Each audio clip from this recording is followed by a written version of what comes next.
محترم سامعین، السلام علیکم ورحمۃ اللہ وبرکاتہ۔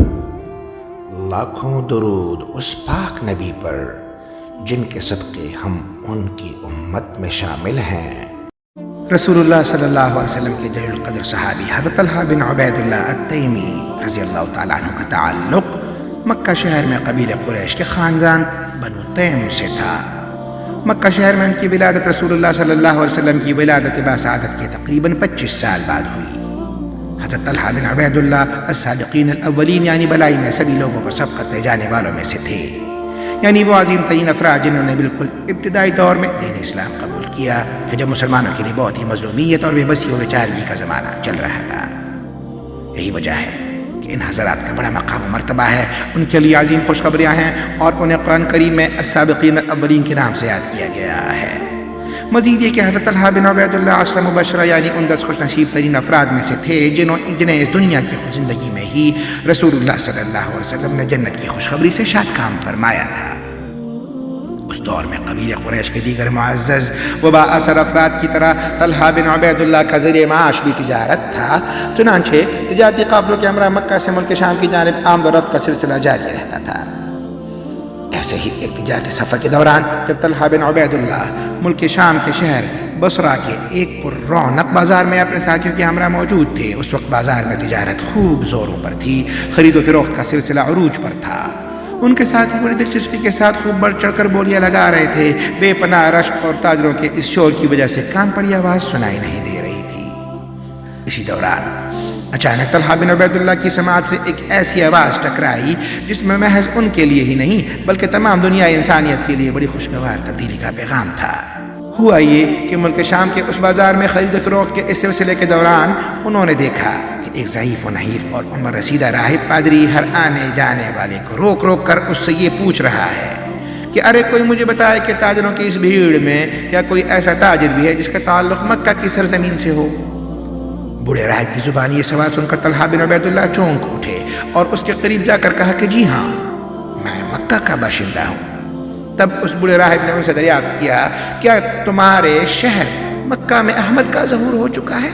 انہوں نے جواب میں اس سے پوچھا کون احمد؟ راہب نے کہا عبداللہ بن عبد المطلب کا بیٹا، اور پھر اپنی گفتگو جاری رکھتے ہوئے کہا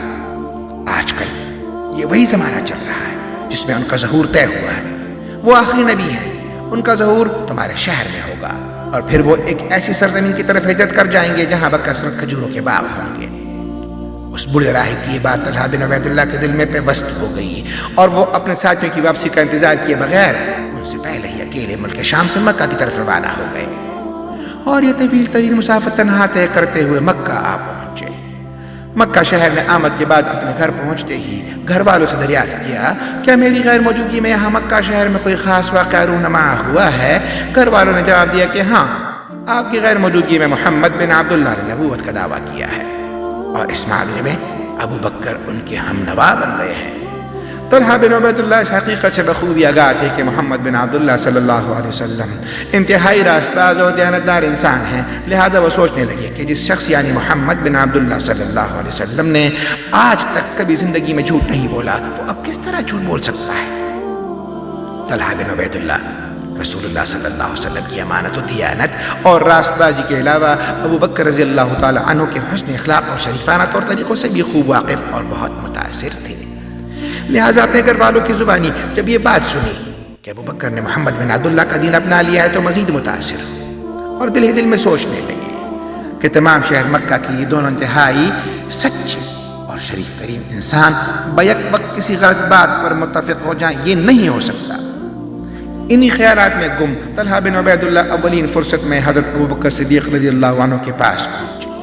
ان سے پیغمبر اسلام اور دین اسلام کے بارے میں معلومات حاصل کی۔ تب ابو بکر صدیق رضی اللہ تعالیٰ عنہ نے رسول اللہ کی بعثت کے بارے میں انہیں مطلع کیا۔ حضرت ابو بکر صدیق رضی اللہ عنہ کی زبانی آپ علیہ السلام کی بعثت کے بارے میں جاننے کے بعد طلحہ بن عبید اللہ نے ابو بکر صدیق رضی اللہ تعالیٰ عنہ کو وہ تمام باتیں بتائیں جو اسی بارے میں انہوں نے وہاں مکہ سے بہت دور ملک شام میں بوڑھے راہب سے سنی تھی۔ تب ابو بکر رضی اللہ تعالیٰ عنہ خوشگوار حیرت میں مبتلا ہو گئے اور پھر فوراً ہی حضرت ابو بکر صدیق رضی اللہ تعالیٰ عنہ اپنے دوست طلحہ بن عبید اللہ کو ہمراہ لیے ہوئے رسول اللہ صلی اللہ علیہ وسلم کی خدمت میں پہنچے۔ پہنچے جہاں آپ صلی اللہ علیہ وسلم نے طلحہ کے سامنے اللہ کے کلام کی چند آیات پڑھ کر سنائی اور پھر دین و دنیا میں خیر و خوبی کی بشارت دیتے ہوئے انہیں دین برحق قبول کرنے کی دعوت دی۔ آپ علیہ السلام کی یہ مبارک گفتگو سن کر طلحہ کا دل ایمان کے نور سے جگمگانے لگا، اور تب انہوں نے آپ علیہ السلام کے سامنے اپنے قبول اسلام کا اقرار و اظہار کرتے ہوئے یہ کلمات کہے: اشہد ان لا الہ الا اللہ و اشہد انک عبد اللہ و رسولہ، یعنی میں گواہی دیتا ہوں کہ اللہ کے سوا کوئی عبادت کی لائق نہیں، اور میں گواہی دیتا ہوں کہ آپ اللہ کے بندے اور اللہ کے رسول ہیں۔ دین اسلام کا وہ بالکل ابتدائی دور تھا کہ جب دین اسلام قبول کرنا موت کو دعوت دینے کے مترادف تھا۔ مشرکین مکہ کی طرف سے ایذا رسانیوں اور بدسلوکیوں کے وہ لامتناہی سلسلے طلحہ بن عبید اللہ کو بھی ان تمام تر جان لیوا، صبر آزما، انتہائی مشکل ترین اور تکلیف دہ مراحل سے گزرنا پڑا، مگر ان کے پائے استقامت میں کوئی لغزش نہ آئی۔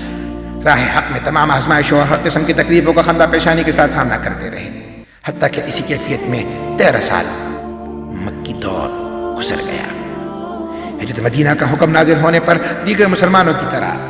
حضرت طلحہ بن عبید اللہ نے بھی اللہ اور اس کے رسول صلی اللہ علیہ وسلم کے حکم کے سامنے سر تسلیم خم کرتے ہوئے اپنے آبائی شہر مکہ کو خیر بات کہا، اور سب کچھ چھوڑ چھاڑ کر خالی ہاتھ نئی منزل یعنی مدینہ جا پہنچے،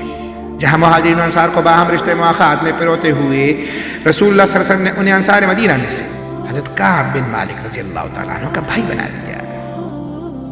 ہجرت مدینہ کے فوری بعد محض اگلے سال ہی جب مشرکین مکہ کی طرف سے مسلمانوں کے خلاف جنگ مسلط کرنے کا سلسلہ شروع ہوا، جس کے نتیجے میں حق و باطل کے درمیان پیش آنے والے اولین معرکہ یعنی غزوہ بدر سے چند روز قبل رسول اللہ صلی اللہ علیہ وسلم نے حضرت طلحہ بن عبید اللہ کو مشرکین مکہ کے لشکر کی نقل و حرکت پر نظر رکھنے کی غرض سے مدینہ شہر سے باہر کہیں بھیج رکھا تھا، اور اسی دوران غزوہ بدر کا اہم ترین واقعہ پیش آ گیا،